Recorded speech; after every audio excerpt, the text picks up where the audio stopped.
Beep, beep, beep, beep. Ito na ang Yes the Best balitang lokal na galunggong. Nagtaas ang presyo kada kilo. Yung galunggong? Yes, ang galunggong mga best, talaga nga namang mapapa-GG ka. Alam mo ba best, Martian, kung ano ang GG? Gunggong! Gunggong daw ang GG. Galunggong! Tala ko gunggong eh. Talaga namang mapapa-GG ka dahil nagkukulang na ang supply ng galunggong dahil sa close fishing season. Yes, kung noong Nobyembre mga bes ay naglalaro ang presyo nito kada kilo ng 200 pesos to 280 pesos, ngayong Nobyembre ay nasa 200 pesos to 320 pesos na ito kada kilo. Yes! At ang madalas na makita ngayon sa palengke ay ang mga imported na galunggong na kung saan ay frozen. Mura kasi mga bes ang frozen na imported pero hindi naman sariwa gaya ng lokal na galunggong. At halos 80 pesos na din na mas mahal ang lokal kaysa sa imported. Oh, ibahin nyo ang GG. Mas yummy ang local.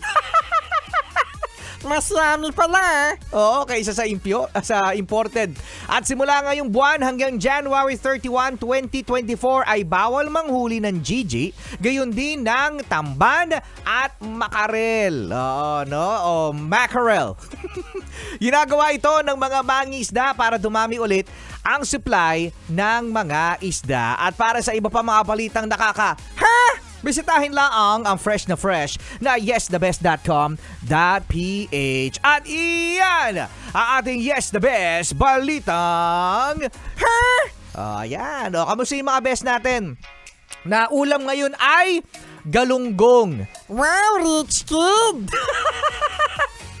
Alam mo ang masarap sa galunggong mga best, prito eh, no? Tapos magluluto ka ng tahong. Yan, best paired with tahong. Tapos ano pa ba, Marcia, ang pwedeng iluto sa galunggong? Bukod sa piniprito, pwede mo rin yan gataan.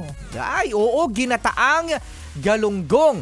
Yan. Tapos di ba basta marami pwedeng gawin sa galunggong. At alam nyo bes, ang galunggong talaga, yan ay ang isdang pangmasa. Pero ngayon, dahil sa taas na ng galunggong, mga bes, sinasabi natin na yan, kapag yan ang ulam mo, kahit papano, nakakaluwag-luwag ka. Oo.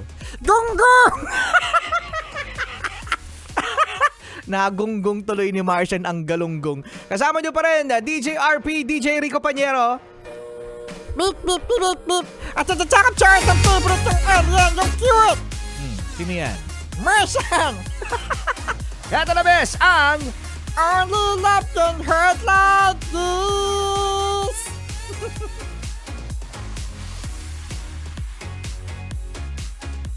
Yes, gunggong! Okay. Namali ako ng nadrag. Sabi ko, hala, iba yung tumunog. Generic. Generic.